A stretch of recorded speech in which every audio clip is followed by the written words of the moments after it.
បកប្រែរឿងខ្ញុំត្រូវសើចឬមួយត្រូវយំសូមញាតិជួយពិចារណាគួស្អប់គួខ្ពើមឬការប្រណីមេត្តាអស់អោសែនអនិច្ចាចៃដន្យកម្មពីអប្រិយចំរៀងខ្ញុំច្រៀងរឿងខ្ញុំពិតរឿងស្នេហ៍ស្រីប្រែព្រួលចិត្តហ៊ានលួចផាត់ពីកវីអូនធ្លាប់អោបងធ្លាប់ថាភ្នំបំបីឥឡូវអូនអោបមកប្រុសថ្មីតើស្រីអូនឆ្ងាញ់យ៉ាងណា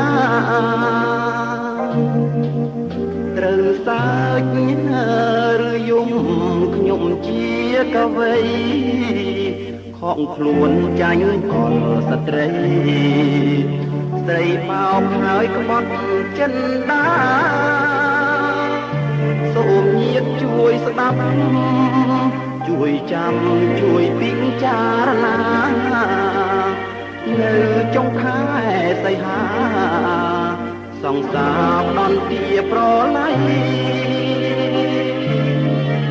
ត្រនំទួលគោកខ្ញុំចាញ់បោកគេចាញ់ចិត្តចាញ់រូបស្រីស្នេហ៍មាសមេធ្នមអោបប្រុសថ្មីបងឃើញនឹងភ្នែកមិនបាច់មកប្រកែកអីនេះឬមាយាស្ត្រីចិត្តស្រី1001ក្បត់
ត្រូវសើ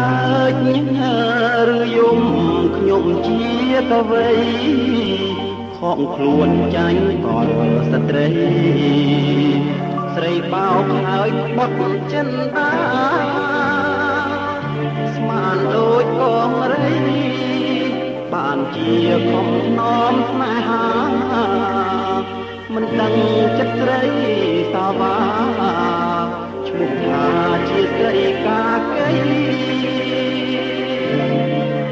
បើសិនខ្ញុំសាច់ទាំងទឹកភ្នែកដើមទ្រូងស្ទើរតែធ្លាយបែកព្រោះខំមកនឹងសំដីស្រីបើសិនខ្ញុំយំតើខ្ញុំយំប្រយោជន៍អីរឿងអូនផ្លាស់មានប្រុសថ្មី